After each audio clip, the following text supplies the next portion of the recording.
টাকা, কেউ দেয় 1 টাকা, একজনে বেশি মায়া লাগছে 10 টাকা দিছে। সেটা তো বড় বিষয় না, এগুলা দিয়ে তো সংসার চলে না। আপনি তো সাইজা গুইজা আইছেন কি? আপনার জামাইয়ের লগে এত কষ্ট আছেন আপনি?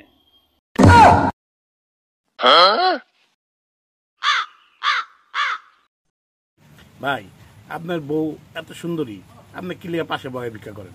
এত সুন্দর সুন্দর আমার না, আমি তো পঙ্গু ভাই, প্রতিবন্ধী। এবার বুঝছেন? আমি যে লয়ে যায় যদি আপনার কাছ থেকে যাইব গা মানুষের কাছে গিয়ে টেয়া পাইব। আমি প্রতিদিন 2000 টাকা কামাই, 1000 টাকা করে নেই, আমি নেই 60,000 টাকা, 30,000 মানুষের লাগে গেলে কটা পাইব? 15 টাকা পাইব না, 20 টাকা পাইব না।